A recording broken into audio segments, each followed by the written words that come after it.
your biggest fuck up that you've ever had as a tour manager? The biggest mistake I ever made as a tour manager was sticking with a job that I hated because, and this is one of my proverbs, I said this, I don't know if anyone else said this, there's no house in the world or no car in the world that is worth that sick feeling in your stomach when you hate your job.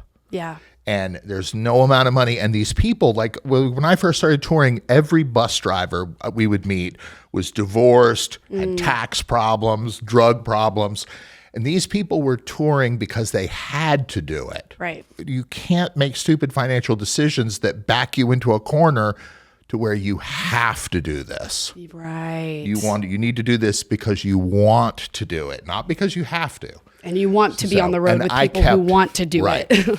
And this is a hard job. And everyone thinks, oh, man, it sounds like you have a cool job. And I always say, you're right. It sounds like I have a cool job. But it's not. This job is not for everyone. And you can make a lot of money doing this, but you don't want to get yourself trapped to where you have to do it. I could quit my job today and I would still be alive. Everything would be fine. And I kept a job. The biggest mistake I ever made was keeping a job too long that I should have quit. Dang. But I did quit, so it all worked out. Yep. And then you went into just kind of a new camp doing exactly. TMing. Okay, yep. Got it. How long does it take to really get into into a new camp? You're also, as TM, building the culture of the camp, and you're the leader of it. You're the HR. You're everything. How do you determine if someone is the right culture fit for you guys? Well, I mean, I think.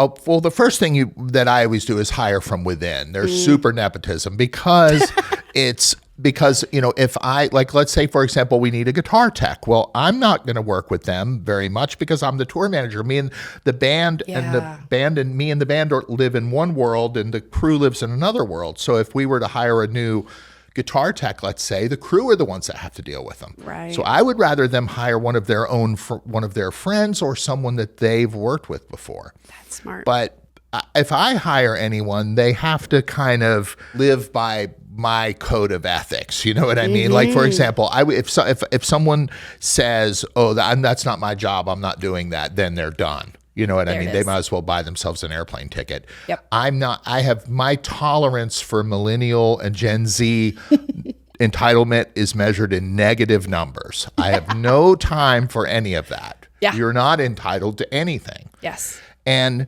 if that person, that kind of goes, this speaks to like when someone young is looking for their first job. Like, here I am, the job's right behind me. All you have to do is get past me. But I'm an old Gen Xer. Yeah. So I think my mode of thinking and the way I see things is different from that of an entitled kid that just got out of Belmont or something.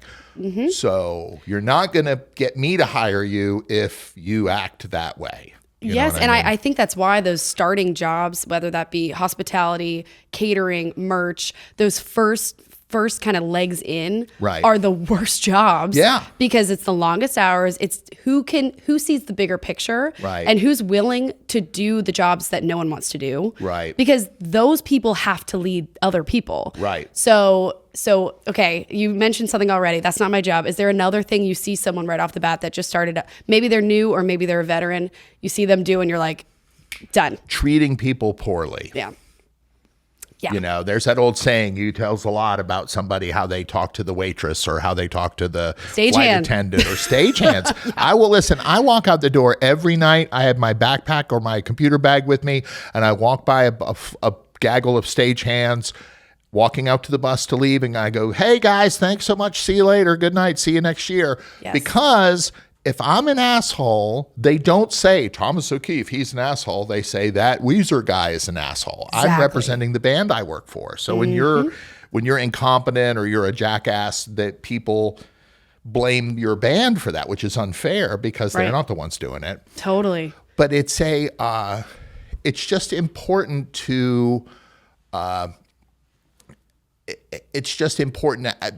treat other people fairly and be nice and considerate and all of those kind of things.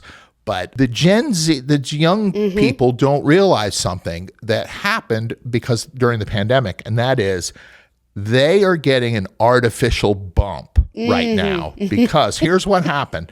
If you think about it, and I'm talking about this as a generalization, but it's mostly true. If you look at a band and look at the core crew, meaning the guitar techs and the sound man, tour manager, that little group of people, they're the same age. Right.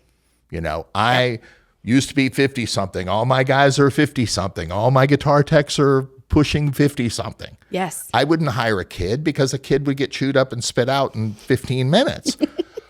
If you go see the Rolling Stones, the guy tuning Keith Richards' guitar is probably 70 years old. Yeah. He's been doing it for 50 years. So the level of experience, kind of, it has to be the core crew and the band guys need to be kind of at the same level. Yes. You can take a young kid and put them out with a baby band in a van and trailer and ride around because none of them are experienced. Right.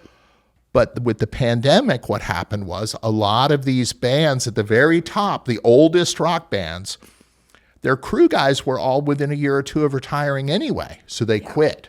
Yes. So now those bands are trying to poach people from me because we're the next generation. Wow. You see what I mean? Oh, yeah. Like I had Kiss try to steal our guitar tech like a year ago. Gosh. You know, and I was like, I wouldn't blame you if you did it, but I have a feeling that our career is going to last a lot longer than theirs is over. Right. Last year. Yeah. So my point is that everybody's getting one bump up. So the kid who starts off right now at the very bottom is getting offered jobs, you know, that are a little bit higher up.